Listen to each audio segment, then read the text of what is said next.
మన దేవుడు ప్రార్థన ఆలకించువాడు. ఏమండి, ప్రార్థన ఆలకించువాడా సర్వ శరీరులు నీ యొద్దకు వస్తారు అని రాయబడి ఉంటుంది. గనుక మన దేవుడు ప్రార్థన ఆలకించే దేవుడు. ఇది ప్రార్థనా దినోత్సవమట. కాబట్టి ఈ ప్రార్థనా దినంలో మన పితరులు కొందరు కొన్ని విషయాల కొరకు ప్రార్థన చేశారు. వారు ప్రార్థన చేసి పొందుకున్న ఆశీర్వాదాలు ఏమిటో మనం గుర్తుపడితే మనం కూడా ఆ రీతిగా ప్రార్థించి అలాంటి గొప్ప ఆశీర్వాదాలు పొందుకోవటానికి వీలు కలుగుతుంది.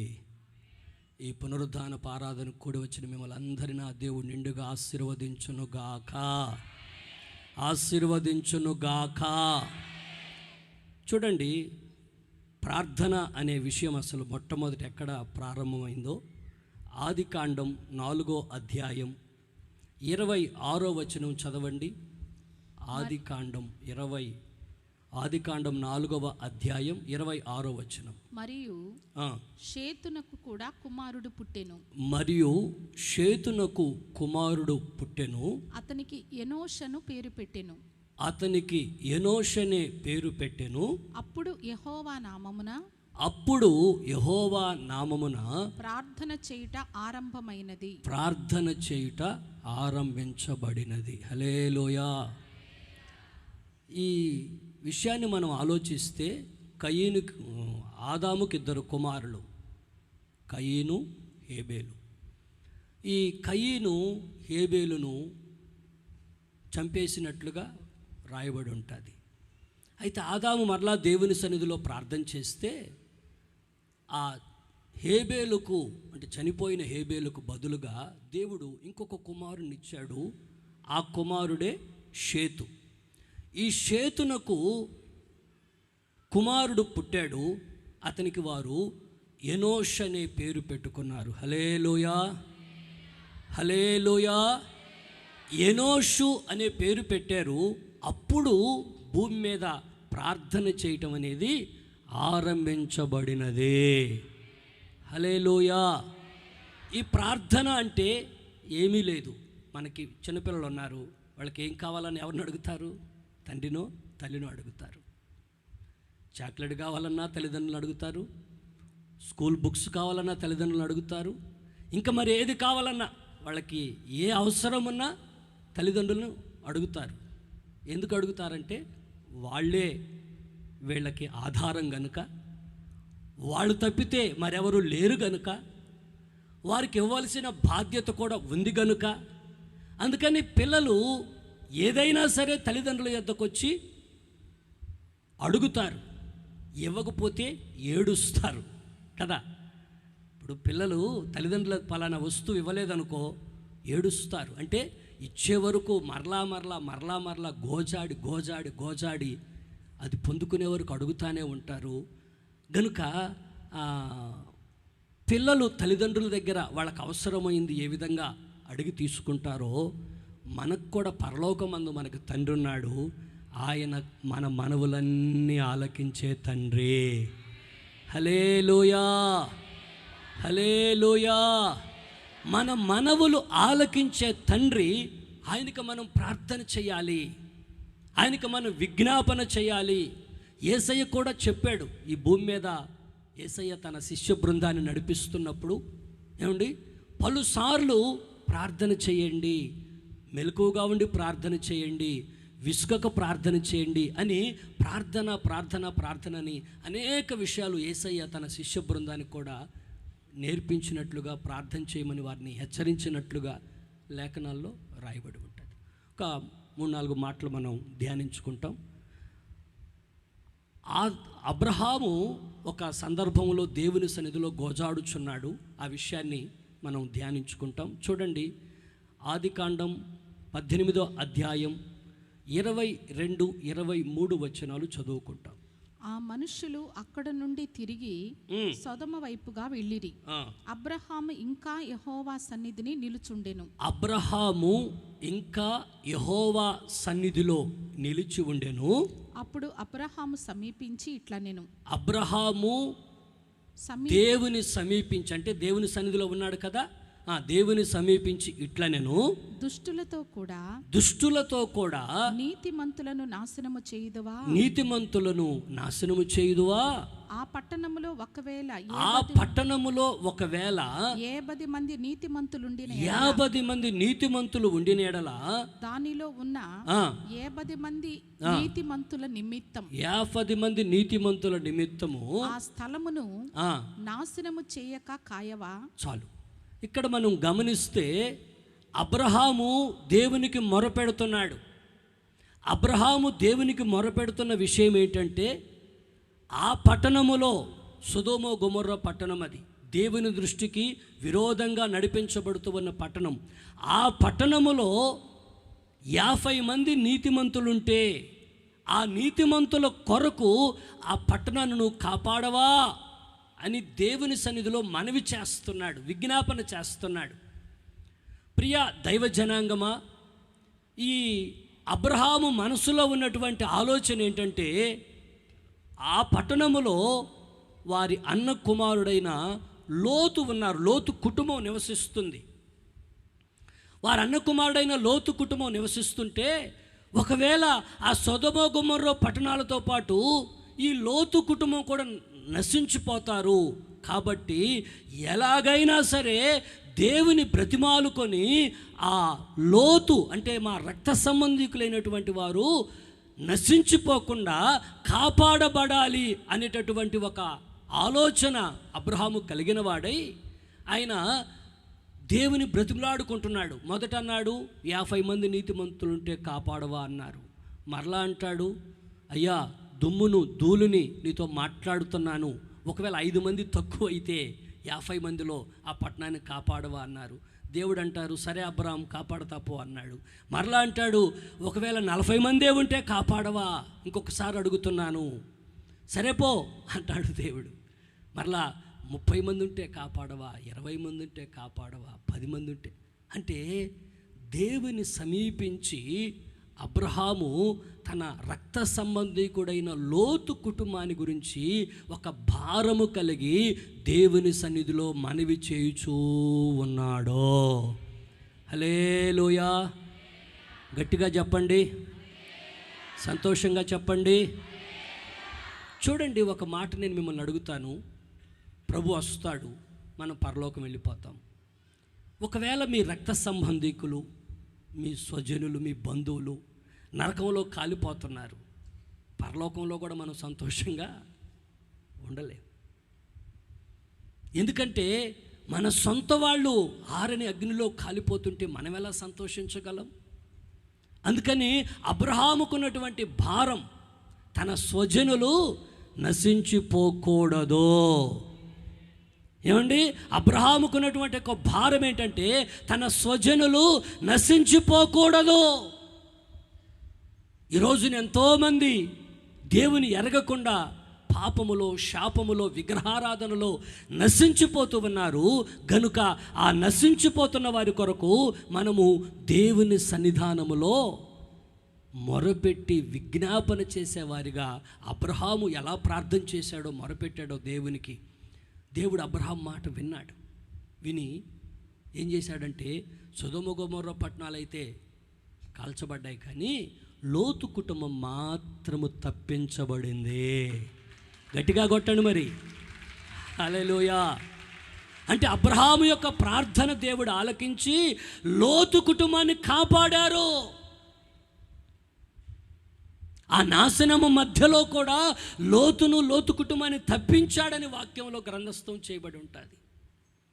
గనుక ఈ రోజున నీకు ఒక భారం, నీ మనసులో, నీ గుండెల్లో ఒక భారం ఉండాలి.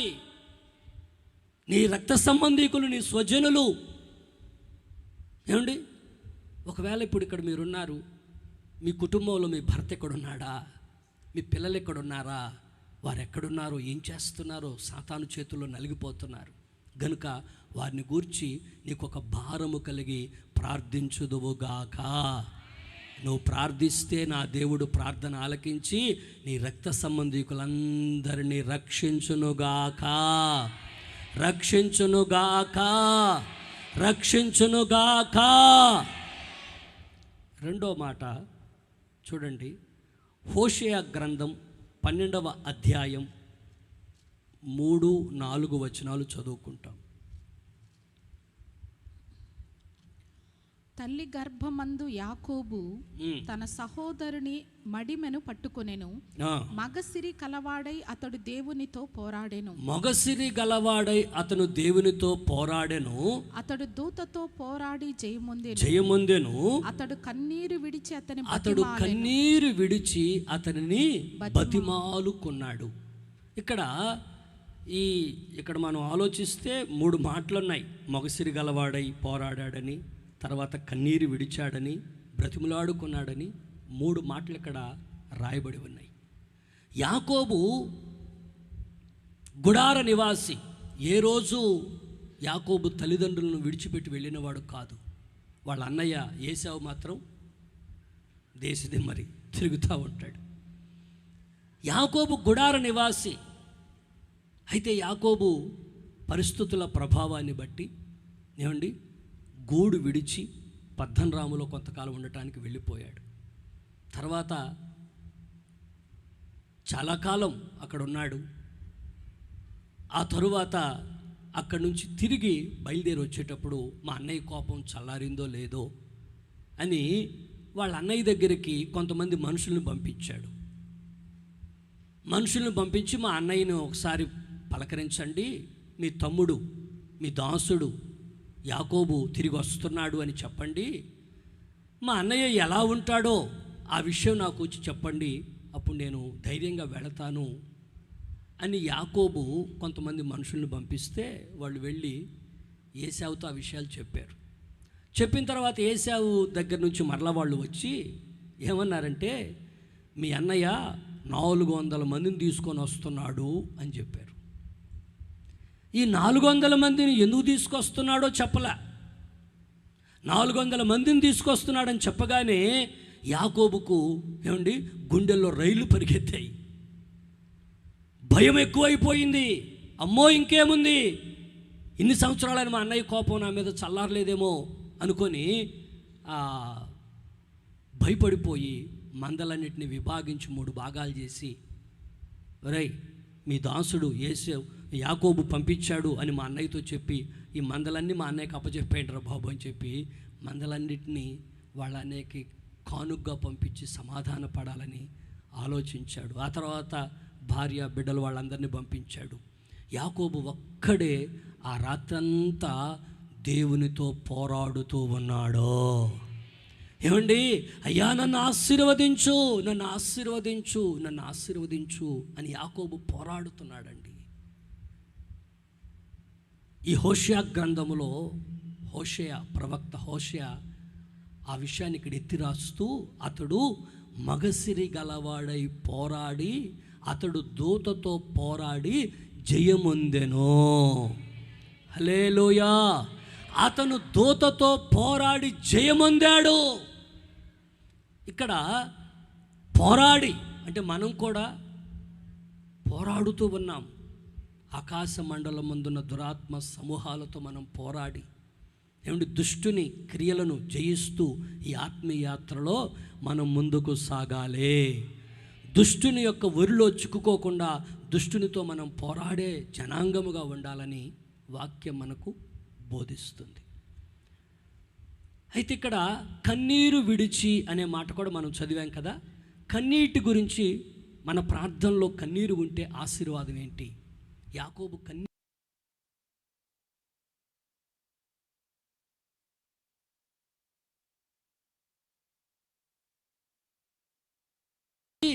సంతానం లేదు, సంతానం లేక నిందలు అనుభవిస్తుంది.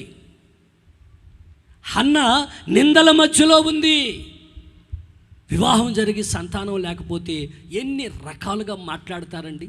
నేను ఆ మధ్య చెన్నైలో పరిచయం చేస్తున్నప్పుడు ఒక సహోదరి చెప్పింది, వాళ్ళ అత్తమ్మనిందంట, ఒరే దాన్ని వదిలేరా, నీకు ఇంకొక అమ్మాయినిచ్చి పెళ్లి చేస్తాను, అది గొడ్డుబోద్ది అని చెప్పింది. ఏం మార్కెట్లో కొనుక్కొచ్చే టమాటాలండి, దాన్ని పడేసుకొని ఇంకోటి తెచ్చిపెట్టుకోవటానికి. భార్య అంటే, కోడలంటే అంటే చాలామంది ఇప్పుడు ఆమె అనింది, అరే దాన్ని వదిలేరా అని. సరే ఇంకొక అమ్మాయిని తీసుకొచ్చి పెళ్లి చేస్తా, ఆ అమ్మాయి కూడా పిల్లలు పుట్టకపోతే ఏమండి? దేవుడు దయా, దేవుని కనికరం ఉండాలి కదా.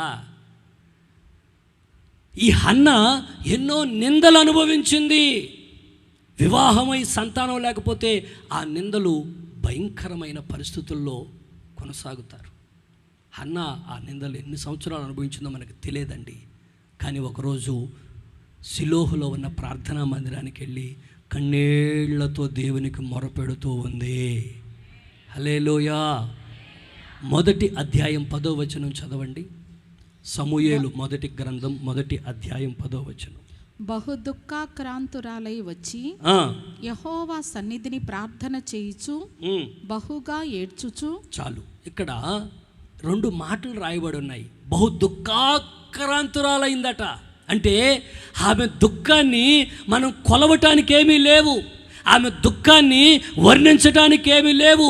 బహు దుఃఖాక్రాంతులై బహుగా దేవుని సన్నిధిలో ఏడుస్తూ ప్రార్థన చేస్తుంది. బహుగా కన్నీళ్లు కార్చి ఏడ్చి ఏడ్చి ఏడ్చి ప్రార్థన చేస్తూ ఉందండి ఆ తల్లి. ఆ హన్నమ్మ అలా కన్నీరు కార్చి ప్రార్థన చేస్తూ ఆమె అంటారు, అయ్యా నాకు ఒక మగబిడ్డనిస్తే తిరిగి వాడిని నీకే ఇస్తానయ్యా. నాకు ఈ నిందలు తొలగిపోతే చాలయ్యా. నేను ఈ అవమానాల మార్గంలో నడిపించబడలేకపోతున్నాను. ఈ అవమానాలు తొలగిపోతే చాలయ్యా, ఈ నిందలు తొలగిపోతే చాలయ్యా. నేను వీటిని భరించలేకపోతున్నాను, వీటిని తట్టుకోలేకపోతున్నాను అని చెప్పి హన్నమ్మ దేవుని సన్నిధిలో మొరపెట్టుకుంది. అయితే అక్కడ ఏమని ఉంటుందంటే ఆమె పెదాలు మాత్రం కదులుతున్నాయి, స్వరం బయటికి వినపడట్లా. అక్కడ ఒక వృద్ధాప్యంలో ఉన్న పాస్టర్ గారు ఉన్నారట. ఆయన అనుకున్నాడు, ఏం పొద్దున్నే ద్రాక్షారసం కానీ త్రాగొచ్చేసిందో మత్తురాలు అయిపోయి ఏదేదో వదురుతా మాట్లాడుతున్నట్టుంది అనుకొని ఆయన అన్నారు, అమ్మా నువ్వు ద్రాక్షారసం తీసేయవా నీ యొద్ద నుంచి, అంటే 24 గంటలు అదే డ్యూటీలో ఉంటావా అన్నట్లుగా ఆ దైవజనుడు ఆమెతో మాట్లాడితే ఆవిడంటారు, అయ్యా నీ దాసురాలనైనా నేను ఏ మత్తు పదార్థాలు పుచ్చుకోలేదు, కానీ నా హృదయంలో ఉన్న వేదనను ఆయనతో చెప్పుకుంటూ ఉన్నాను. హల్లెలూయా. నా హృదయంలో ఉన్న వేదనను ఆయనతో చెప్పుకుంటున్నాను. ఎందుకంటే ఆయన ప్రార్థన ఆలకించేవాడు కాబట్టి నా మనవి ఆయనకి విన్నవిస్తున్నాను, వినిపిస్తున్నాను. ఎలాగైనా ఆయన నాకు సహాయం చేస్తాడు అని చెప్పే ఒక నమ్మకంతో, విశ్వాసముతో ఈ హన్న దేవుని సన్నిధిలో ప్రార్థన చేసింది. ఒక కుమారుని అడిగితే దేవుడు 6 మంది సంతతినిచ్చాడు. చప్పలు కొట్టండి, ఇప్పుడు కొట్టండి. ఒక కుమారుని అడిగితే 6 మంది సంతతినిచ్చాడు. దేవుడు నిందలన్నీ తొలగించాడు. ఇంకా మనం ఈ చరిత్రలో ఆలోచించగలిగితే ఏమండి, దేవునికి ప్రార్థన చేసి సంతానం పొందుకుంది కదా. ఈ సమూయేలు గురించి మనం ఆలోచించినప్పుడు సమూయేలు ఒక గొప్ప ప్రవక్తగా స్థిరపరచబడ్డాడు. హల్లెలూయా. సమూయేలు ఒక గొప్ప ప్రవక్తగా స్థిరపరచబడ్డాడు. అతడు ఏ మాట చెప్పినా అది నెరవేర్చబడుతుంది. దాను మొదలుకొని బెర్షెబా వరకు అతను ఒక ప్రవక్తగా, రాజులను అభిషేకించేవాడుగా, యాజకులను అభిషేకించేవాడుగా, ఏమండి ఒక గొప్ప ప్రవక్తగా స్థిరపరచబడ్డాడని బైబిల్లో గ్రంథస్థం చేయబడి ఉంటుంది. దేవుని ద్వారా కలిగిన ఆ కుమారుడు అంతటి ఆశీర్వాదకరముగా ఉన్నాడు. ప్రియ దైవ జనాంగమా, ఈరోజు నిందల మధ్యలో, అవమానాల మధ్యలో ఉంటే నువ్వు హన్నావలే దేవుని సన్నిధిలో కన్నీరు కార్చి ప్రార్థన చేస్తే నా దేవుడు నిశ్చయముగా నీ ప్రార్థన ఆలకించి నీ నిందల్లోంచి నేను విడిపించునుగాక. నీ నిందల మధ్యలోంచి విడిపించి, ఒకవేళ గర్భం మూయబడి ఉంటే నీ గర్భాన్ని నా దేవుడు తెరుచునుగాక. గర్భఫలమిచ్చి నిన్ను ఆశీర్వదించునుగాక. ఆ చెన్నైలో నేను చెప్పా కదా, దాన్ని వదిలేయరా అని చెప్పి ఆ అత్తమ్మ అంటే, ఆ సహోదరి ఏం చేసిందంటే దేవుని సన్నిధిలో కన్నీళ్లు గార్చి ప్రార్థన చేసుకున్నారు. ప్రార్థన చేసుకున్నాక ఒక చక్కని బాబునిచ్చాడు. ఏమంటే మేము అక్కడ చిన్న ప్రార్థనా కోటాలు పెడుతుంటే ఆ సహోదరి వచ్చి, అన్నయ్య నేను చిన్న సాక్ష్యం చెప్తాను అన్నయ్య అనింది. ఏమ్మా అంటే అప్పుడు ఈ విషయాలన్నీ చెప్పి, నేను ఈరోజు ఈ విధంగా ఉన్నానంటే నా దేవుని మహాకనికరము, నా దేవుడు నన్ను జ్ఞాపకం చేసుకోకపోతే నన్ను వదిలేయాలని మా అత్తమ్మ నా భర్త వారు ఏకంగా ఆలోచన చేస్తున్నప్పుడు నా దేవుడికి నేను మొరపెట్టుకుంటే నా దేవుడు నా మనవి ఆలకించి ఇదిగో ఈ చక్కని బాబునిచ్చాడు అన్నయ్య అని చెప్పారు. ఏమండి ప్రియ దైవ జనాంగమా, మన దేవుడు ప్రార్థన ఆలకించేవాడు. అయితే కన్నీటితో హన్నావలే ప్రార్థన చేసి నీ ప్రార్థనకు జవాబు పొందుకొని దేవుని సన్నిధిలో సాక్షిగా ఉందువుగాక. హల్లెలూయా, హల్లెలూయా. కన్నీటి ప్రార్థన దేవునికి ఎందుకు ఇష్టము, దేవుని ఎందుకు వెంటనే జవాబిస్తాడు అంటే, ఇప్పుడు ఎవరైనా మీ పిల్లవాడు ఏడ్చుకుంటూ వచ్చాడు అనుకోండి, మీరు చూసి ఊరుకుంటారా? వెంటనే స్పందిస్తారు. అమ్మవాడు కొట్టాడమ్మా అంటే నోరు మూసుకుంటావు. కానీ వీడు లొడలొడ కన్నీరు కార్చాడు అనుకో, ఏమండి కడివాడు కన్నీళ్ళు కానీ నీ ముందు కనపడ్డాయనుకో, వెంటనే ఎవడరా వాడు, పదరా వాడి సంగతి చూస్తామని స్పందించి, అంటే నీ బిడ్డ కన్నీరు కారుస్తూ నువ్వు ఎలా చూడలేవో మన దేవుడు కూడా నీవు కన్నీటితో ప్రార్థన చేస్తే ఆయన జవాబిచ్చే దేవుడై ఉన్నారు. హల్లెలూయా, హల్లెలూయా. గనుక కన్నీటి ప్రార్థన అలవాటు చేసుకోవాలి. కన్నీళ్లతో దేవునికి ప్రార్థన చేయటం అలవాటు చేసుకుంటే దేవుడు నీ కన్నీటిని, దావీదు గారు కూడా అంటారు కదా, నా కన్నీరు ఆయన కవిలలో, ఆయన దగ్గర ఒక కవిల, ఒక బుడ్డి, ఒక పుస్తకం, ఏమండి దేవుని సన్నిధిలో ఒక పుస్తకం ఉంటుంది, ఒక బుడ్డి ఉంటుంది, ఒక కవిల ఉంటుంది, అందులో నీ కన్నీరన్నీ చేర్చబడతాయట. చప్పట్లు కొడతారా గట్టిగా గట్టిగా గట్టిగా? హల్లెలూయా. గనుక ఆ కన్నీటిని చూసి ఆయన దాటిపోని దేవుడు కన్నీటికి జవాబిచ్చి నిన్ను సంతృప్తి పరుస్తాడు. హన్నా ఎంత సంతోషపడింది ఏమంటే, ఆ కుమారుని ఇచ్చిన తర్వాత ఆ కుమారుడు, ఇప్పుడు పిల్లలు పుట్టడం కంటే వాళ్ళు ప్రయోజకులుగా మార్చబడాలి. ఇప్పుడు కొంతమంది పిల్లలు ఏమండి తల్లిదండ్రులు వారిని పెంచక సరిగా చెడిపోయి, నాకు ఒక కడపలో నేను పరిచయం చేస్తున్నప్పుడు ఒక యవనస్తుడు, ఆడు స్నేహితులతో కలిసి స్కూల్కి వెళ్ళకుండా, 9th చదువుతున్నాడు, స్కూల్కి వెళ్ళకుండా స్నేహితులతో కలిసి ఏమంటే సెలవులు వచ్చాయని చెప్పి స్కూలు ఎగ్గొట్టేసి, స్కూల్ జరుగుతున్న టైమే, స్కూల్కి వెళ్ళకుండా స్నేహితులతో కలిసి అక్కడక్కడ ఏదో నీళ్ళ కాల ఉంటే పైన బ్రిడ్జి మీద ఎగిరి కిందకు దూకాడు. 2 చేతులు మణికట్లు ఇక్కడ ఇరిగిపోయాయి, 2 చేతులు ఇరిగిపోయాయి. వాళ్ళ నాన్న అదే హాస్పిటల్లో పనిచేస్తాడు, కానీ వాళ్ళ నాన్న కనీసం చూడటానికి వెళ్ళలేదండి. ఏంటంత కఠినాత్ముడా వాళ్ళ నాన్న అని అనుకోవచ్చు, కానీ వాడికి ఎన్నోసార్లు చెప్పాడు ఆయన, ఒరేయ్ ఈ చెడు స్నేహాలు మానరా, నీ జీవితం బాగుపడుతుంది, బాగా చదువుకో, పేదవాళ్ళమైనా మిమ్మల్ని ఎంత కష్టపడి చదివిస్తున్నాం, ఎప్పుడు ఏది అడిగితే తీసిస్తున్నాం, చదువుకో అని వాళ్ళ నాన్న ఎంత చెప్పినా వినకుండా వీడు పలుసార్లు ఈ విధంగా చేస్తూ ఆ చేతుడు ఎరగొట్టుకుంటే అదే హాస్పిటల్లో పనిచేస్తున్నా కూడా పట్టించుకోలేదండి. వాడి కర్మ అని వదిలేశాడు. మేము వెళ్ళి హాస్పిటల్కి వెళ్ళి చూసి బాధ అనిపించి 2 చేతులు పట్టుకో తమ్ముడు, ఇక మీదటైనా నువ్వు దేవుని వైపు తిరగాలి. హల్లెలూయా, హల్లెలూయా. ప్రియ దైవ జనాంగమా, ప్రార్థన చేశాం, దేవుడు ఆ బిడ్డని చిన్న వయసే కదా వెంటనే కట్టుకున్నాయి. అంటే పిల్లలు తల్లిదండ్రులు మాట వినక, పిల్లలను బట్టి తల్లిదండ్రులు గుండెల్లో ఎంతో వేదన. ఒక్కోసారి నాకు అనిపిస్తుంది, పిల్లలు లేకపోతే లేరని ఒక బాధ, కానీ పిల్లలు దుర్మార్గమైన పనులు చేస్తుంటే అది గుండె కోత అయిపోతుంది. గనుక ఆ పిల్లలు, మీరు తల్లిదండ్రులుగా మీ పిల్లల్ని దైవ భక్తిలో భయములో పెంచుకుందురుగాక. సమూయేలు తల్లి ఆ బిడ్డను దేవుని సన్నిధిలో అప్పగించేసి దేవుని సన్నిధిలో ప్రార్థన చేస్తుంది ఆ బిడ్డ కోసం.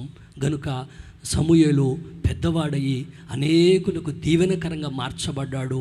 గనుక ఆ తల్లి ఏమండి కన్నీటి ప్రార్థన ద్వారా ఒక ప్రవక్త ప్రపంచానికి అందించబడ్డారు.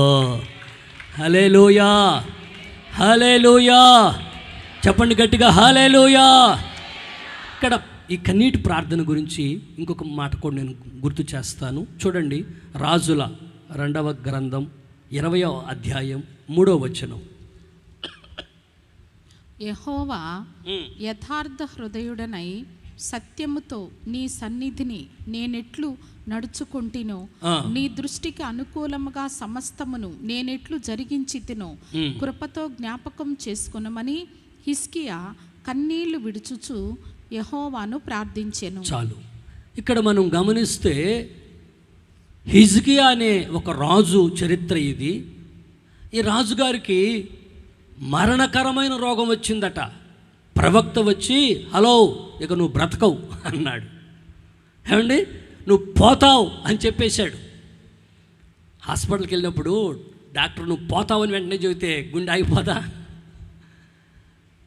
అందుకని డాక్టర్ ఏం చేస్తాడంటే, నిజంగా వాడు పోయే పరిస్థితుల్లో ఉన్నా కూడా వాడికి డైరెక్ట్గా చెప్పకుండా, ఏమండి, వాళ్ళ తల్లిదండ్రులు పక్కకు పిలిచి, అయ్యా వాడికి సీరియస్గా ఉంది, ఏం మేము చెప్పలేము అని అంటారు. కానీ ప్రవక్త ఏమో డమాల్న నీకు మరణకరమైన రోగం కలిగిందని చెప్పేశాడు. అయితే హిజ్కియా గోడ వైపు తిరిగి, అయ్యా నేను యథార్థ హృదయుడనై సత్యముతో నీ సన్నిధిలో ఎట్లు నడుచుకుంటున్నో కృపతో జ్ఞాపకము చేసుకోమని కన్నీళ్లతో ప్రార్థన చేశాడట. హల్లెలూయా, హల్లెలూయా. ఎప్పుడైతే హిజ్కియా కన్నీళ్లతో ప్రార్థన చేస్తున్నాడో వెంటనే వెళ్ళిపోతున్న ప్రవక్తను దేవుడు మరలా వెనక్కి పంపించాడు. మరలా ప్రవక్త వచ్చి, నీవు కన్నీళ్లు విడుచుట చూశాను, నీ ప్రార్థన నేను అంగీకరించాను, నేను నిన్ను స్వస్థపరుస్తున్నాను. చప్పట్లు కొట్టండి గట్టిగా. ప్రియ దైవ జనాంగమా, ఈరోజు ఎంతోమంది ఎన్నో రకరకాల వ్యాధులండి. ఒకసారి ఆలోచిస్తే బాధ అనిపిస్తుంది. ఎన్ని హాస్పిటల్ పెడుతున్నా ఏ హాస్పిటల్ ఖాళీ ఉండి సావట్లా? ఏమండి, ఎన్ని హాస్పిటల్ అయినా కట్టను, ఏ హాస్పిటల్ ఖాళీ ఉండదు. ఎక్కడికి పోయినా ఏదో ఒక వ్యాధి, ఏదో ఒక రోగం మనిషిని వెంటాడుతూ బలహీనపరుస్తూ బాధిస్తూ ఉండగా, ఈ మధ్యాహ్న సమయంలో దేవుని వాక్యం అంటుంది, హిజ్కియా కన్నీళ్లతో దేవునికి ప్రార్థన చేశాడు. వాక్యం మనకి చాలా ఆదరణ కలిగిన మాటలు ఉంటాయి. దేవుడు అంటారు, నిన్ను స్వస్థపరుచు యెహోవాను నేనే. హల్లెలూయా. నిన్ను స్వస్థపరుచు యెహోవాను నేనే, నేను పొందిన గాయముల ద్వారా మీరు స్వస్థత నొందితిరి. ప్రియ దైవ జనాంగమా, ఒకవేళ ఈ ఆరాధనకు వచ్చిన నీవు ఏ వ్యాధితో, ఏ బాధతో, ఏ బలహీనతతో ఉన్నావో, నా దేవుడు నిన్ను జ్ఞాపకము చేసుకొని బాగు చేయునుగాక, నిన్ను జ్ఞాపకము చేసుకొని స్వస్థపరుచునుగాక. రకరకాల వ్యాధులండి, చిన్న పిల్లలకు వ్యాధులు. ఇంకా ఆలోచన చేస్తే దుష్టుడు రకరకాల వ్యాధులు పెడుతున్నాడు. దుష్టుడైన అపవాది. ఒక ఆమెకు ఆ మధ్య బాగలేదని చెప్పారు. ప్రార్థన చేస్తే లోపల నుంచి దయ్యం మాట్లాడుతుంది, నేనే తీసుకుపోతాను. అంటే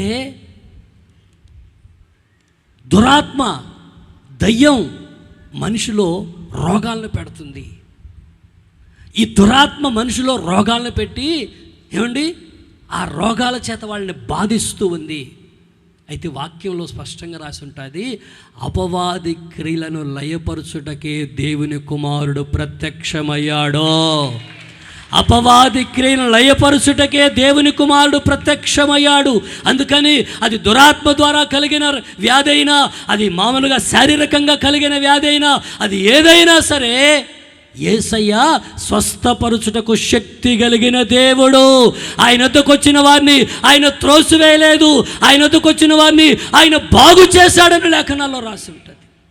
గనుక ప్రియ దైవ జనాంగమా, కన్నీటితో నువ్వు దేవునికి ప్రార్థన చేస్తే నా దేవుణ్ణి ప్రార్థన ఆలకించి నిన్ను బాగు చేయగలిగిన దేవుడు.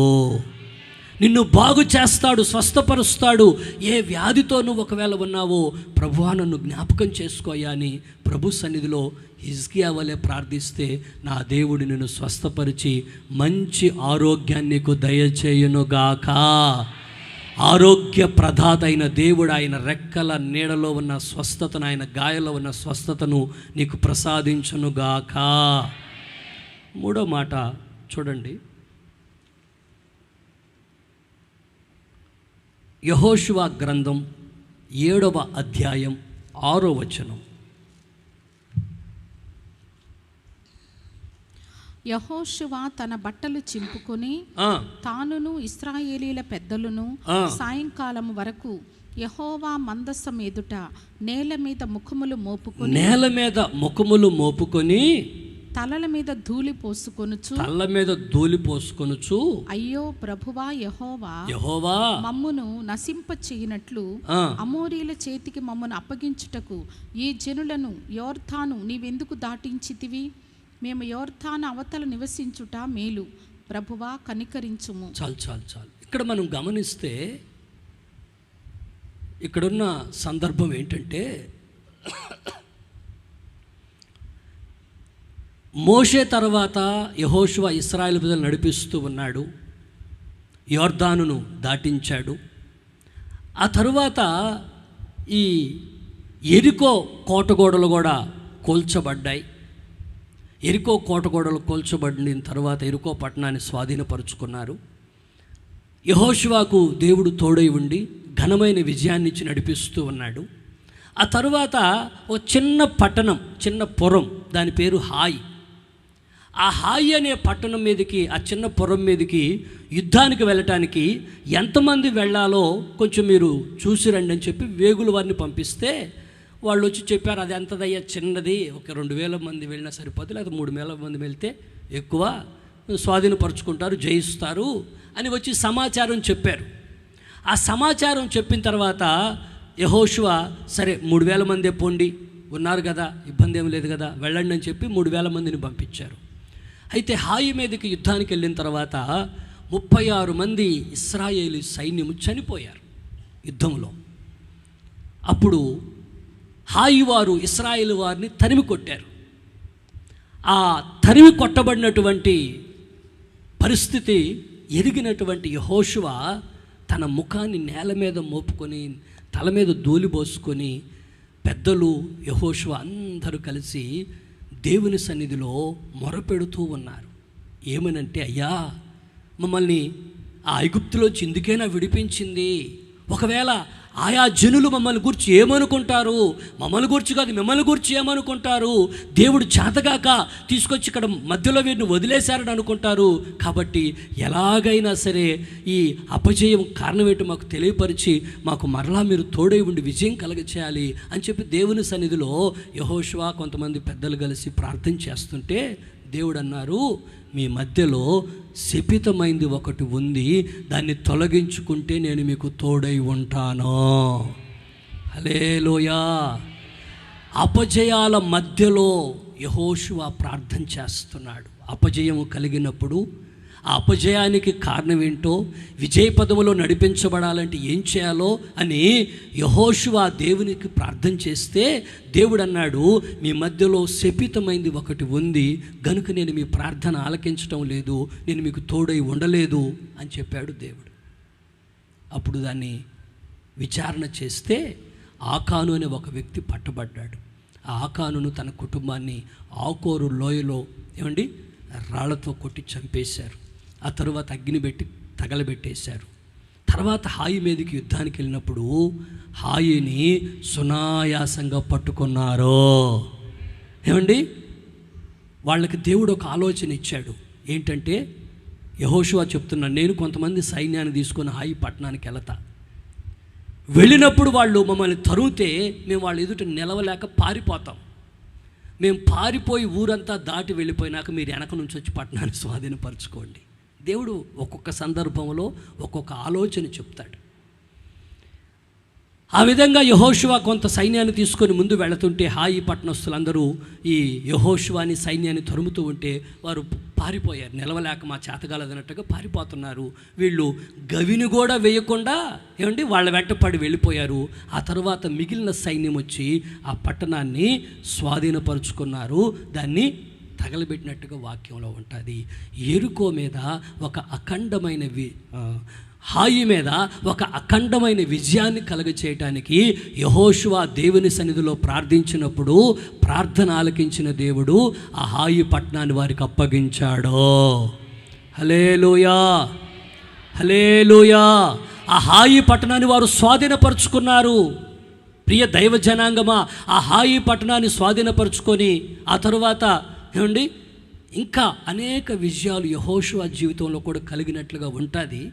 ఇంకొక సందర్భాన్ని కూడా గుర్తు చేస్తాను. ఇక్కడ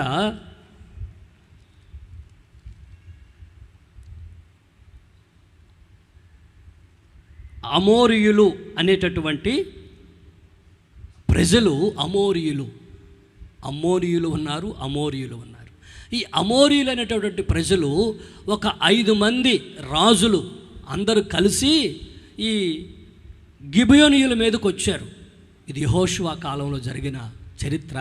ఈ గిబియోనీయుల మీదకి వస్తే వీరేం చేశారంటే, ఇంతమంది రాజులను మేము ఎదుర్కోలేమని చెప్పి వెంటనే యెహోషువ దగ్గరికి మాకు మీ సహాయం కావాలని చెప్పి వెళ్ళి ఆయన అర్థించారు.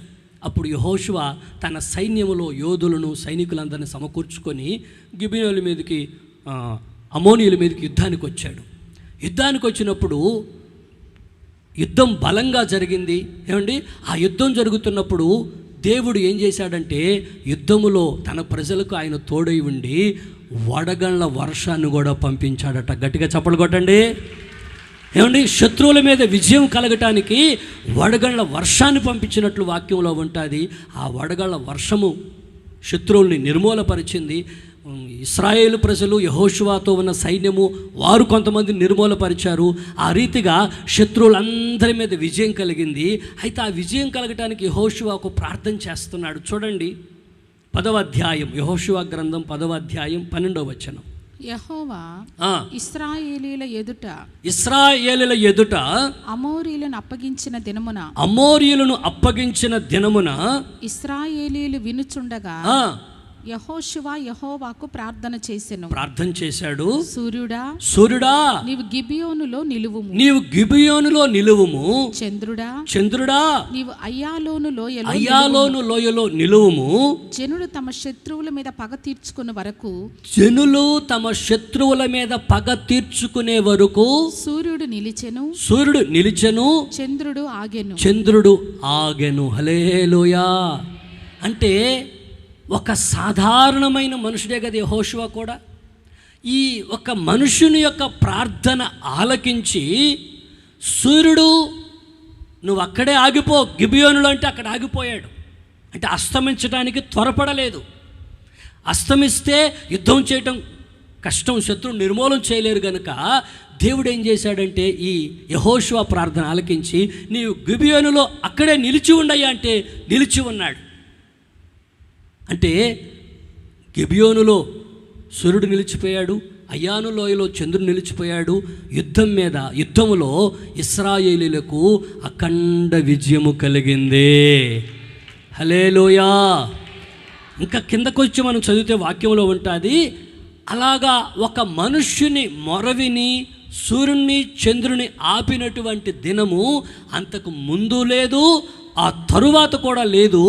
యెహోషువ కాలములో అంతటి గొప్ప కార్యం ప్రభు జరిగించాడు. ఘనమైన కార్యం చేశాడు ఆయన. అంటే యెహోషువ ప్రార్థన ఆలకించాడు గనుక నీకు శత్రువు మీద విజయాన్ని ప్రసాదించినట్లుగా నా దేవుడు కార్యము చేయునుగాక. నీ శత్రువుని నిలవకుండా తరుముతూ ఉన్నాడేమో, ఆ శత్రువును వాడి బలమంతటి మీద నా దేవుడు నీకు జయాన్ని ప్రసాదించునుగాక. అఖండ విజయముతో నీవు ముందుకు సాగుదువుగాక. హల్లెలూయా, హల్లెలూయా. ఇంకొక సందర్భాన్ని గుర్తు చేసి నేను ముగిస్తాను. చూడండి రాజుల మొదటి గ్రంథం 18వ అధ్యాయంలో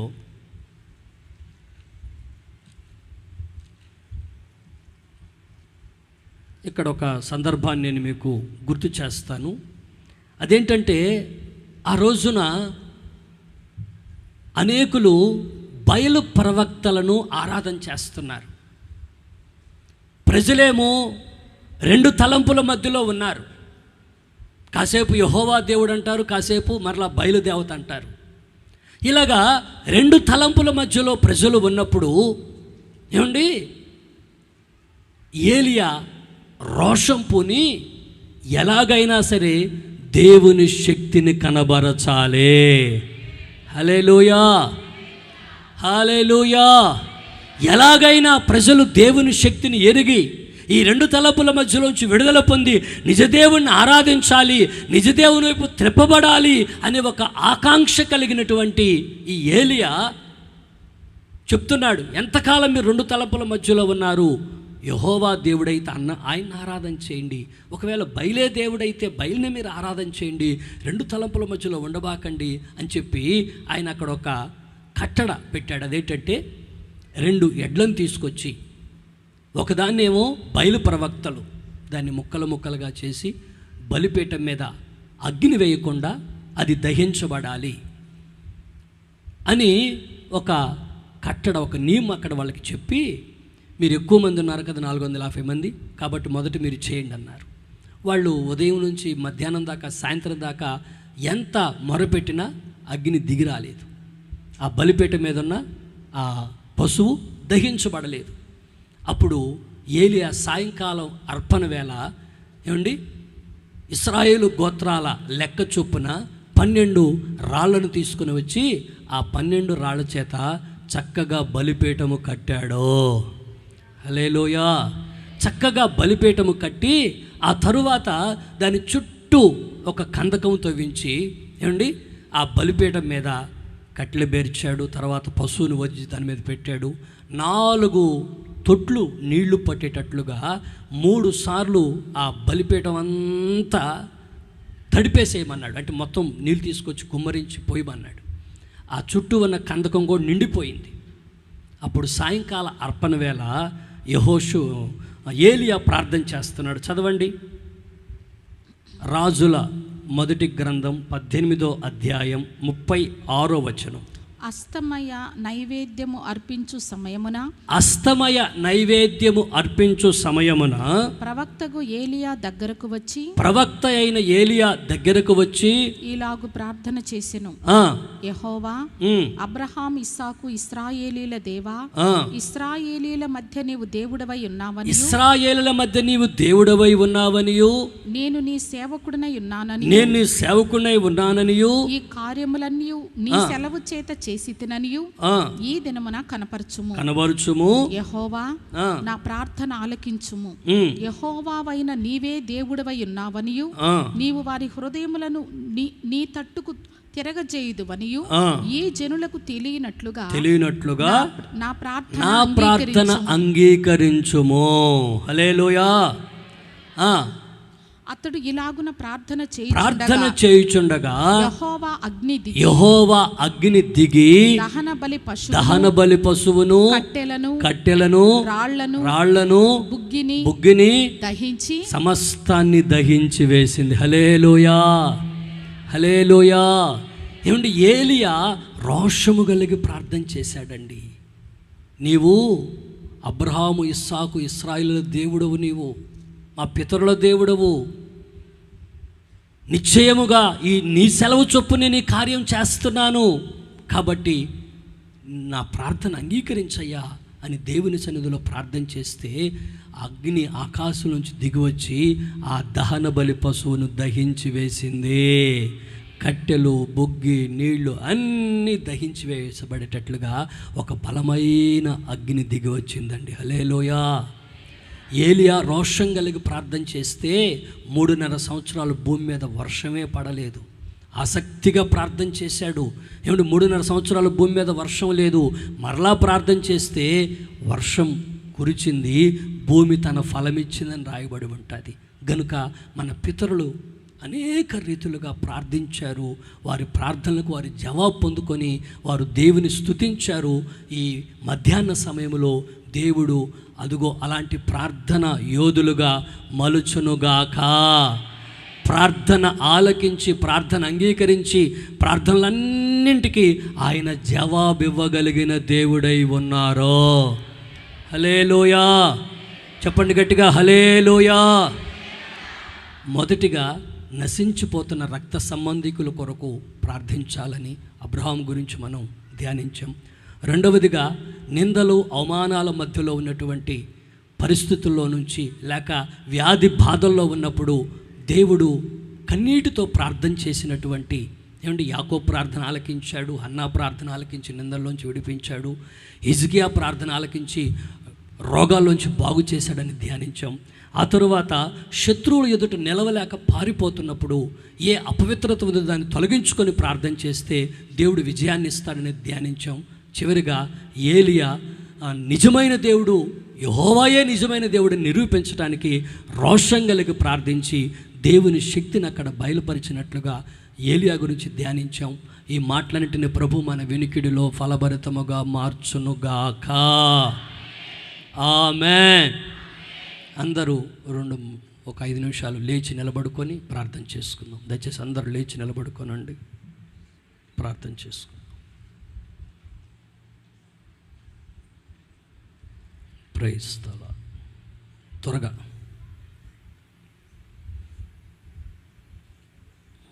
లేచి నిలబడిన ప్రతి ఒక్కరూ కళ్ళు మూసుకొని భయభక్తులతో ఈ ఆరాధనలో మన దేవుడు ప్రార్థన ఆలకించే దేవుడని, యోనోషు పుట్టాడు. యోనోషు పుట్టినప్పుడు ప్రార్థన ఆరంభమైందని, మన దేవునికి ప్రార్థన చేస్తే ఆయన ప్రార్థన ఆలకిస్తాడు అని, మన పితరులు ఏ సందర్భాలలో ప్రార్థన చేశారో, మరి అబ్రహాము తన రక్త సంబంధీకులు నశించిపోతూ ఉండగా ప్రార్థన చేశాడు అని, ప్రార్థన ఆలకించి లోతు కుటుంబాన్ని దేవుడు తప్పించాడు అని, అబ్రహాము వలె మనము రక్త సంబంధీకుల గురించిన ఒక భారము కలిగి ప్రార్థించాలి అని ప్రభు మనతో మాట్లాడుతూ వచ్చారు. అందరూ స్వరాలెత్తి ప్రభు సన్నిధిలో ప్రార్థన చేసుకోవాలి. ఎందరో నశించిపోతున్నారు, పాపములో శాపములో ఉన్నారు. ప్రభువా రక్షించవా, నా రక్త సంబంధీకులను దర్శించి రక్షించవా స్వామి అని దేవుని సన్నిధిలో ప్రార్థన చేయాలి. యాకోబు మొగసిరి గలవాడై దేవునితో పోరాడాడు, దూతతో పోరాడి జయముందాడు. అతడు దేవుని బ్రతిమాలుకున్నాడు, కన్నీరు విడిచాడని. హన్నా నిందల మధ్యలో ఉన్నప్పుడు కన్నీళ్లతో ప్రార్థన చేసింది. కన్నీళ్లతో ప్రార్థన చేసి హన్నా నిందల మధ్యలోంచి విడుదల పొందిందని, దేవుని దయలో ఒక కుమారుని అడిగితే 6 మంది సంతతినిచ్చాడు అని, ఆ కుమారుడు కూడా ఎంతో ప్రయోజకుడుగా మార్చబడ్డాడు, ఆశీర్వాదకరముగా ఉన్నాడు అని. ఈరోజు నీ పిల్లలు కూడా ఆశీర్వాదకరంగా మార్చబడినట్లుగా, నీ పిల్లలు ప్రయోజకులుగా మార్చబడేటట్లుగా ప్రార్థన చేసుకో. హిజ్కియా మరణకరమైన రోగంతో ఉన్నప్పుడు కన్నీళ్లతో ప్రార్థన చేశాడు. ప్రార్థన ఆలకించిన దేవుడు హిజ్కియాను రోగంలోంచి బాగు చేశాడు. ఏ వ్యాధి బాధలోని ఉన్నావో ఆయన ఆరోగ్య ప్రదాత అయిన దేవుడు నీకు మంచి ఆరోగ్యాన్ని కలుగచేసే దేవుడు. స్వస్థపరచువా తండ్రి అని ప్రభువుని అడుగు. నీకోసమే గాయపరచబడ్డాడు, ఆయన గాయలో స్వస్థత ఉంది. అపజయాల మధ్యలో ఉన్న యెహోషువ దేవునికి ప్రార్థన చేస్తే, ఇదిగో నాకు విరోధమైంది మీలో ఉంది, దాన్ని తొలగించుకుంటేనే మీకు తోడుగా ఉంటా, మీకు విజయం ఇస్తాను. దేవుడు నీకు విజయాన్ని ఇవ్వాలని కోరుకున్నాడు. నీలో ఏ దేవునికి విరోధమైనదో తొలగించుకోమని ప్రభు హెచ్చరిస్తున్నాడు. హల్లెలూయా, హల్లెలూయా. ఏలియా రోషము కలిగి ప్రార్థన చేశాడు. ఏలియా రోషము కలిగి ప్రార్థన చేసి బలిపీఠం మీద ఏ అగ్ని వేయకుండానే పరలోకం నుంచి అగ్ని దిగి వచ్చి దహించి వేసినట్లుగా మన దేవుడు ప్రార్థన ఆలకించువాడు. హల్లెలూయా. అందరూ ప్రభు సన్నిధిలో, ప్రభువా నా ప్రార్థన ఆలకించవా తండ్రి. ఏ సమస్యల మధ్యలో వచ్చావో సహోదరుడా, సహోదరి, తల్లిదండ్రులారా, ప్రభు నీకు మేలు చేయాలని, నీ ప్రార్థన ఆలకించి నీకు సహాయం చేయాలని ఆయన కోరుకున్నాడు.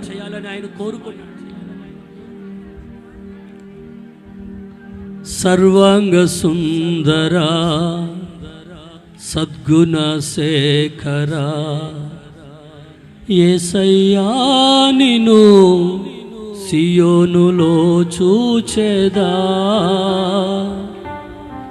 పరవశించి పాడుచు పరవళ్ళు త్రోక్కెదా. యేసయ్యా నిన్ను సియోనులో చూచెదా, పరవశించి పాడుచు పరవళ్ళు త్రోక్కెదా. సర్వాంగ సుందరా సద్గుణ శేఖరా యేసయ్యా నిన్ను సియోనులో చూచెదా, యేసయ్యా నిన్ను సియోనులో చూచెదా, పరవశించి పాడుచు పరవళ్ళు త్రోక్కెదా.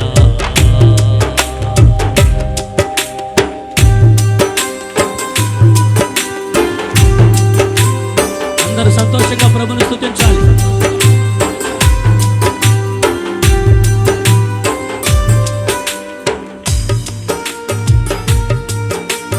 Glory.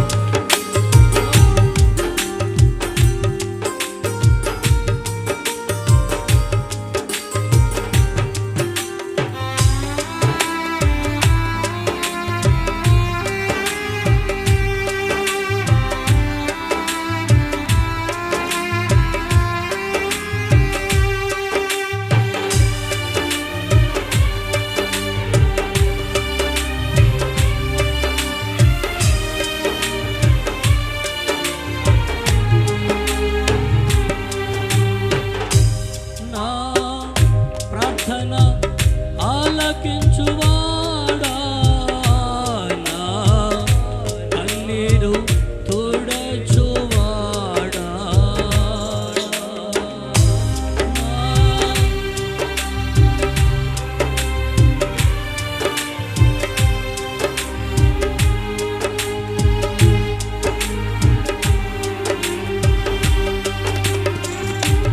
నా ప్రార్థన ఆలకించువాడా, నా కన్నీరు తుడచువాడా, నా శోధనలన్నిటిలో ఇమ్మానుయేలువై నాకు తోడై నిలచితివా, నా శోధనలన్నిటిలో ఇమ్మానుయేలువై నాకు తోడై నిలచితివా.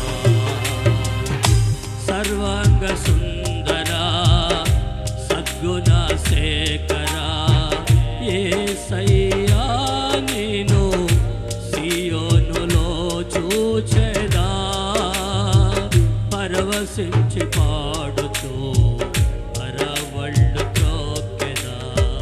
యేసయ్యా నిన్ను సియోనులో చూచెదా, పరవశించి పాడుతూ పరవళ్ళు త్రోక్కెదా.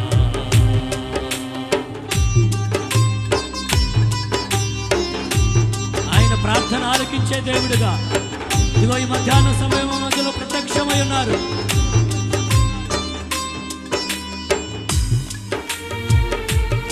అబ్రహాము యొక్క ప్రార్థన ఆలకించి లోతు కుటుంబాన్ని కాపాడిన దేవుడు, అన్నా యొక్క కన్నీటి ప్రార్థన ఆలకించి నిందలు తొలగించిన దేవుడు,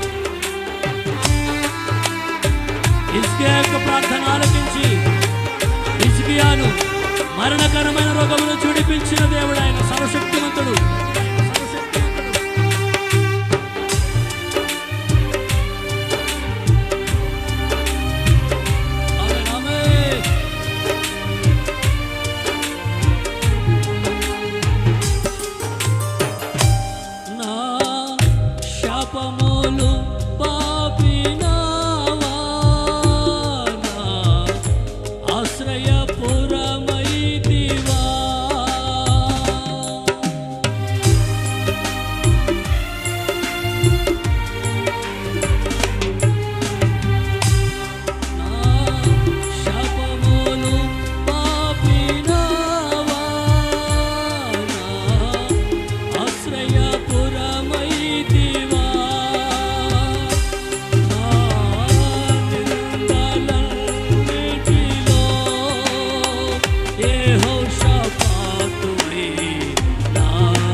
సంతోషంగా ప్రభుని స్తుతించాలి. ప్రార్థన ఆలకించే దేవుడుగానే మన మధ్యలో ప్రత్యక్షమయ్యాడు.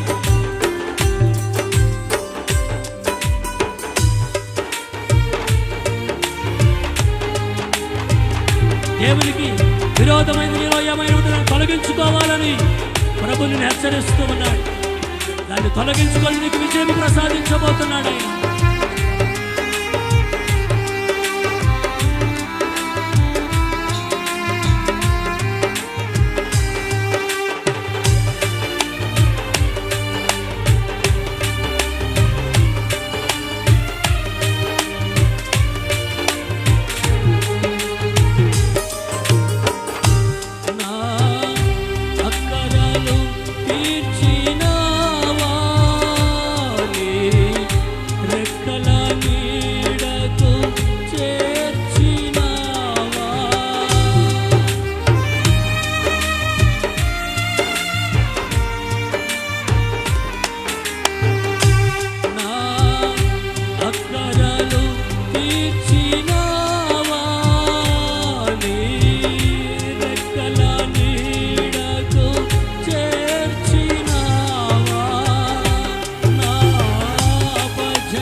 సన్నిధిలో ఇమ్మానుయేలువై నాకు తోడై నిలచితివా.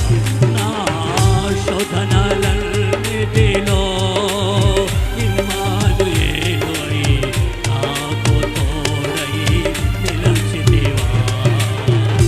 నా నిందలన్నిటిలో యెహోషాపాతువై నాకు న్యాయము తీర్చితివా. నా నిందలన్నిటిలో నా దేవుడు నిశ్చయముగా నీ ప్రార్థన ఆలకించి నిందలోంచి విడిపించబోతున్నాడు. వ్యాధి బాధలోంచి విడిపించబోతున్నాడు.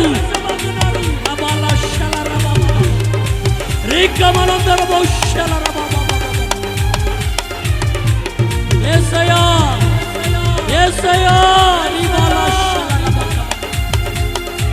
శోధనలు, నిందలు, అవమానాల మధ్యలో నుంచి విడిపించబోతున్నాడు. నీకు విజయం ప్రసాదించబోతున్నాడు. నీ తోడై ఉండి నీ మధ్యలో నుంచి యెహోవాకు విరోధమైంది తొలగించుకుంటే నేను మీకు తోడై ఉంటాను, జయమిస్తాను. యేసయ్యా, నా తండ్రి నీకు స్తోత్రం. నిందలన్నిటిలో యెహోషాపాతువై నాకు న్యాయము తీర్చితివా.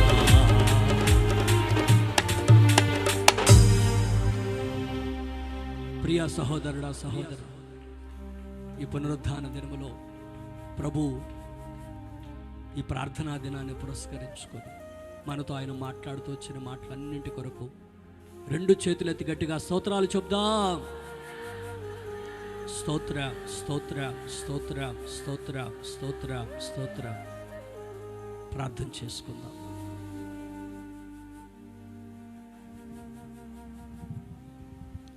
పరిశుద్ధుడా యేసయ్యా, నీకు స్తోత్రం, స్తోత్రం తండ్రి. ఈ యొక్క ఉదయకాల సమయములో మీ సేవకుని మరుగుపరిచి మా అందరితోనూ మాట్లాడిన ప్రతి మాట కొరకై ప్రభువా నీకు స్తోత్రం. ఈరోజు నాయన ప్రపంచమంతా ప్రార్థనా దినోత్సవాన్ని జరుపుకుంటుండగా మాతో కూడా నీవు ప్రార్థన గురించి అనేక వాక్యాల ద్వారా మమ్మలను హెచ్చరించి మాట్లాడినందుకై ప్రభువా నీకు స్తోత్రం. ప్రార్థన ఆలకించే దేవుడవు, సర్వ శరీరులు నీ వద్దకు వస్తారు. మేము కూడా నీ వద్దకు వచ్చి ఉన్నాం తండ్రి. మా ప్రార్థనలు ఆలకించి మాకు ఉత్తరం ఇచ్చే దేవుడవుగా నిన్ను నీవు మాకు బయలుపరుచుకున్నందుకై ప్రభువా నీకు స్తోత్రం. ఆనాడు ఆదాము కుమారుడైన షేతునకు కుమారుడు కలిగినప్పుడు అతనికి ఎనోష్ అని పేరు పెట్టారు. ఎనోషు కాలమున ప్రార్థన చేయుట ప్రారంభమైనదని నువ్వు సెలవిచ్చావు. నిజమే నాయన, ప్రార్థన అనగా మేము నీతో మాట్లాడుట, నీతో గోజాడుట, నిన్ను బతిమాలు కొనుటని నువ్వు సెలవిచ్చి ఉన్నావు. ఆనాడు అబ్రహాము సొదొమ గొమొర్రా గురించి ప్రార్థనలు చేసినప్పుడు, విజ్ఞాపన చేసినప్పుడు అబ్రహాము ప్రార్థన ఆలకించి నీతిమంతుడగు లోతును తప్పించావు ప్రభువా నీకు స్తోత్రం. 10 మంది నీతిమంతులున్న స్థలమును కాయిస్తాను అని దేవాను వాగ్దానము చేశావు అయ్యా. మేము కూడా అబ్రహాము వలె నశించిపోతున్న ఆత్మల కోసం ప్రార్థన చేసి అనేకులను అగ్నిలో నుంచి లాగినట్లుగా, రక్షణలోనికి నడిపించేటట్లుగా మీరు మాకు కృపను దయచేయండి. అబ్రహాము కలిగిన ప్రార్థన విజ్ఞాపన ఆత్మను మాకు దయచేయమని కూడా మేము వేడుకుంటున్నాం. హన్నా కూడా నిందలు అవమానముల మధ్యలో ఉన్నప్పుడు కన్నీరు విడిచి అయ్యా షిలోహులో ఉన్న సైన్యములకు అధిపత్యగు యెహోవా మందిరమునకు వచ్చి తన ఆత్మను కుమ్మరించుకున్నప్పుడు ఆమె చేసుకొనిన మనవిని ఆమెకు దయచేసావు ప్రభా నీకు స్తోత్రం. గొప్ప ప్రవక్తను నీవు ఆమెకు తండ్రి కుమారునిగా దయచేసావు. దాను మొదలుకొని బెయేర్షెబా వరకు సమూయేలు ప్రవక్తగా స్థిరపడినాడు. అతని మాటలలో ఏదీ తప్పిపోలేదు నాయనా. హన్నా కన్నీటి ప్రార్థనకు జవాబుగా గొప్ప ప్రవక్త అయిన సమూయేలును నువ్వు బహుమానముగా దయచేసావు ప్రభా. ఎంతమంది తల్లులు అయ్యా గర్భము లేక బాధపడుతూ విజ్ఞాపన చేస్తున్నారో వాళ్ళని దర్శించండి ప్రభా, వాళ్ళని కనికరించండి. హన్నాను జ్ఞాపకం చేసుకున్నట్లుగా ఆ నిందన అవమానము నుంచి విడుదలను దయచేయమని ప్రార్థన చేస్తున్నాం. అలాగే హిస్కియా కూడా కన్నీళ్లు విడిచి ప్రార్థన చేసినప్పుడు మరణకరమైన రోగము నుంచి తప్పించావు. నీవు కన్నీళ్లు విడుచుట నేను చూచి తిని నీ ప్రార్థన నేను అంగీకరించి ఉన్నానని హిస్కియాతో మాట్లాడావు ప్రభా. అతని రోగమును బాగు చేశావు తండ్రి. ఆనాడున్న దేవుడవు, నేటికి సజీవుడవు. ఎంతమంది అనారోగ్యాలతో బలహీనతలతో నీకు మొరపెట్టుకుంటున్నారో ప్రభా. ఆనాడు హిస్కియాని జ్ఞాపకం చేసుకున్నట్లుగా వ్యాధి బాధలతో ఉన్న అయ్యా ఒక్కొక్కరిని మీరు కృపతో జ్ఞాపకం చేసుకొని స్వస్థపరిచి పరిపూర్ణమైన ఆరోగ్యమును దయచేయమని కూడా మేము వేడుకుంటున్నాం. యెహోషువ కూడా మీ సన్నిధానములో అయ్యా విజయము కొరకు విజ్ఞాపన చేసినప్పుడు అయ్యా హాయి పట్టణం మీద గొప్ప జయమునిచ్చావు ప్రభా. అందుకొరకు నీకు స్తోత్రములు అయ్యా. మొదటిసారి వాళ్ళు యుద్ధమునకు వెళ్ళినప్పుడు ఓడిపోయినారు. వారిలో శపితమైనది ఉన్నది కనుక వాళ్ళు ఓడిపోయినారు. ఆ శపితమైన దాన్ని వాళ్ళు తొలగించుకున్నప్పుడు నీవు వారి పక్షముగా ఉండి యుద్ధములో గొప్ప జయమునిచ్చావు ప్రభా. నీకు స్తోత్రం. మా ఆత్మీయ జీవితంలో కూడా నీకు విరోధమైనది ఏదైతే ఉందో మేము ఎప్పుడైతే తొలగించుకుంటామో అప్పుడు మా ప్రార్థనకి జవాబునిచ్చి మాకు ఆత్మీయంగా గొప్ప జయమునిచ్చే దేవుడవుగా నీవు ఉన్నందుకు స్తోత్రం. అమోరీల 5 రాజులు అయ్యా గిబియోనీల మీదకి యుద్ధమునకు వచ్చినప్పుడు అప్పుడు యెహోషువ సహాయము చేయుటకు వెళ్ళినప్పుడు అయ్యా యెహోషువ కొరకు ఇశ్రాయేలు ప్రజల కొరకు అయ్యా ఆకాశ మధ్యమున సూర్యుడిని చంద్రుని నిలిపివేశావు ప్రభా. నీకు స్తోత్రం అయ్యా. ఒక నరుని మనవి వినిన ఆ దినము వంటి దినము దానికి ముందే కానీ దానికి తర్వాతే కానీ ఉండలేదని నీ వాక్యములో వ్రాయబడి ఉంది. నరుని మనవి విని నువ్వు గొప్ప కార్యాలు చేసే దేవుడవు. నీ సన్నిధానములు ఎంతమంది మొరపెట్టుకుంటున్నారో, గోచాడుకుంటున్నారో, కన్నీరు విడుచుతున్నారో ప్రభా. యెహోషువ ప్రార్థన విని సూర్యుని చంద్రుని ఆపినట్లుగా ప్రభా అయ్యా మా విశ్వాసులు చేసే మొరలు ఆలకించి వారికి గొప్ప కార్యాలు వారి జీవితంలో జరిగించి సహాయము చేయమని వేడుకుంటున్నాం. ఆత్మదేవ కనికరించండి ప్రభా. అయ్యా ప్రార్థనలకి మొరలకి జవాబును ప్రతిఫలమును దయచేయమని కూడా మేము విజ్ఞాపన చేస్తున్నాం. ఈ ప్రార్థనా దినోత్సవము నాడు ప్రార్థన గురించి మమ్మల్ని హెచ్చరించావు ప్రభా. నిజమే మాలో ప్రార్థన తక్కువైంది ప్రభా. అందుకనే మాతోనూ మాట్లాడి ఉన్నావు తండ్రి. కనికరించండి అయ్యా. ఆత్మ సంబంధులముగా మేము సాగిపోవాలి. ప్రార్థనలో నీతో ఏకాంతముగా గడపాలి ప్రభా. అయ్యా దివారాత్రులు మొరపెట్టాలి నాయన. యాకోబు మగసిరి కలిగి పోరాడాడు, కన్నీళ్లు విడిచి బతిమిలాడాడు ప్రభా. యాకోబుని ఇశ్రాయేలుగా మార్చావు ప్రభా. ప్రార్థనలో పోరాడే అనుభవాలు దయచేయండి. కన్నీళ్లతో ప్రార్థన చేయుటకు నేర్పించండి. మా కన్నీళ్లు నీ బుడ్డిలో ఉంచబడి ఉంటాయి, అవి నీ కవిలలో వ్రాయబడతాయి ప్రభా. నీకు స్తోత్రం. హన్నా లాంటి ప్రార్థన, అబ్రహాము లాంటి విజ్ఞాపన, యెహోషువ లాంటి ప్రార్థన, ఏలియా లాంటి ప్రార్థన, యాకోబు లాంటి ప్రార్థన మీరు మాకు దయచేయండి. ఏలియా ప్రార్థన చేసినప్పుడు ఆకాశము నుంచి అగ్ని దిగి దహన బలి పశువుని అయా బలిపీఠమును కూడా కాల్చివేసింది. అటువంటి పట్టుదల కలిగిన ప్రార్థన జీవితాన్ని మాకు దయచేయమని, ఈ విన్న వాక్యం మాలో ఫలించేటట్లుగా, వాక్యానుసారంగా మేము జీవించేటట్లుగా, నీతో సహవాసము చేసి ప్రార్థన చేసి గొప్ప మేలులు గొప్ప కార్యాలు మా జీవితాల్లో అనుభవించేటట్లుగా సహాయము చేయండి. వాక్యం చెప్పిన సేవకుని బట్టి స్తోత్రములు. అనేక దినములైన పిమ్మట మా మధ్యలోకి తీసుకొని వచ్చి వాక్యం ద్వారా మాట్లాడి ఉన్నావు. మీ దాసుని సేవలో బలపరిచి కృపనిచ్చి ఆరోగ్యం ఇచ్చి వాడుకోనండి. ఘనత మహిమ ప్రభావాలు మీరు మాత్రమే పొందుకొనమని ప్రార్థన ఆలకించు వాడైన యేసు క్రీస్తు నామములో ప్రార్థించి వేడుకుంటున్నాం తండ్రి. ఆమేన్. ఆమేన్. హల్లెలూయా. మన తండ్రి అయిన దేవుని ప్రేమ, ప్రభు అయిన యేసుక్రీస్తు వారి కృప, పరిశుద్ధాత్మ దేవుని యొక్క సన్నిధి సహవాసం కుడివన మనకొక్కరికి, సకల పరిశుద్ధులకు, దూరాన లైవ్లో వింటున్న వారికి ఆయన కృప తోడై ప్రార్థన ఆలకించి విజయ పదములో నడిపించునుగాక. ఆమేన్. హల్లెలూయా. హల్లెలూయా. ప్రభు నిశ్చయంగా మిమ్మల్ని మీ కుటుంబాలను నిండుగా ఆశీర్వదించునుగాక. రేపు సరి